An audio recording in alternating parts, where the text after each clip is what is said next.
Est-ce que tu as l'impression de te faire marcher sur les pieds par les gens qui t'entourent, sans oser rien dire? C'est toujours un effort pour toi de t'exprimer sur tes besoins et tes limites et tu aimerais que ce soit plus facile? Tu es à la bonne place car dans cette vidéo, je te parle de comment mieux t'affirmer. Et là, reste avec moi jusqu'à la fin car je te partage un secret de plus pour mieux communiquer. Je m'appelle Lucie Pia et j'accompagne dans leur démarche de changement les adultes, les adolescents et les enfants à partir de 4 ans avec l'hypnose thérapeutique et la programmation neurolinguistique, aussi appelée PNL. Tu sais, avant de débuter mon cheminement personnel, je n'osais pas être qui j'étais pleinement car j'avais peur de déplaire aux autres. Je t'avoue d'ailleurs que j'avais du mal à définir qui j'étais réellement.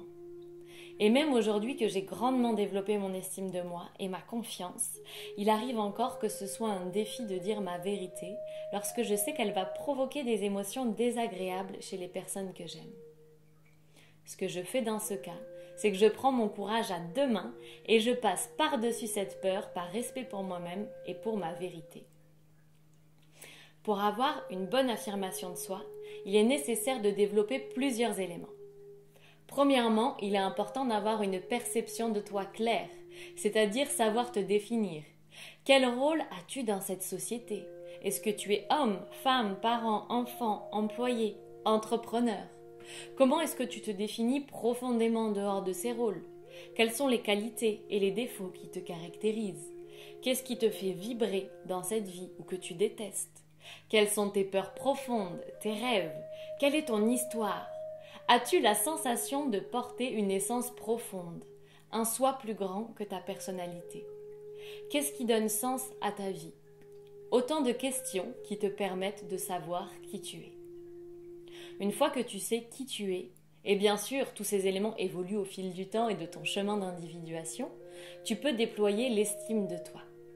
L'estime de toi, c'est le fait de porter de la valeur et de l'amour à la personne que tu es avec tous tes défauts, tes qualités et même tes laideurs et tes insuccès. Cette valeur, elle est intrinsèque. Elle ne dépend pas de ce que tu fais, mais elle est basée sur qui tu es, c'est-à-dire sur l'être au lieu du faire.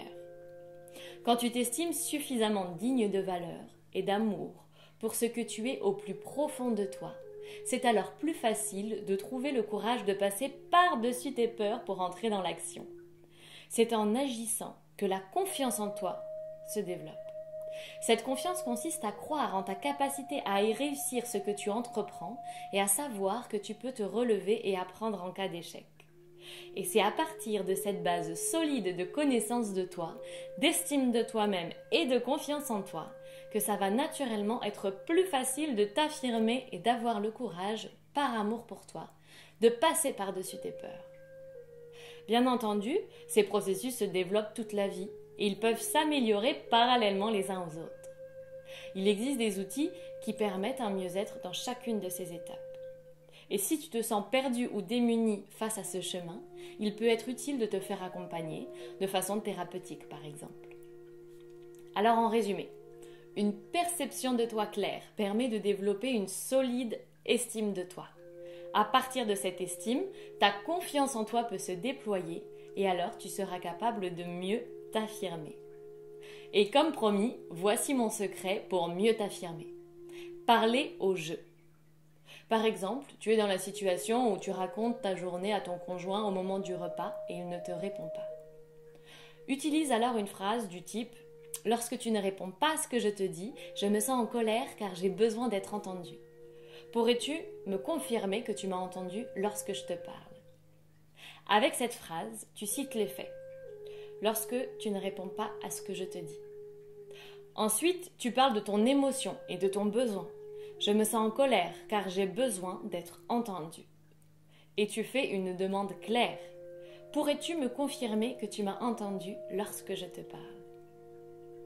Lorsque tu évites de parler au tu et que tu évites d'interpréter le comportement de l'autre du type « tu ne m'écoutes pas quand je te parle », tu mets toutes les chances de ton côté pour être bien reçu dans ton affirmation de toi. Si tu reconnais ton besoin de marcher ce chemin de l'estime de soi, que tu souhaites plus d'outils ou te faire accompagner dans cette démarche, n'hésite pas à venir me rencontrer. D'autant plus que, puisque l'hypnose et la PNL sont des outils en lien avec l'inconscient et très concrets, ils sont particulièrement adaptés pour ce genre d'exploration. Je serai alors ravie de pouvoir te permettre de te déployer.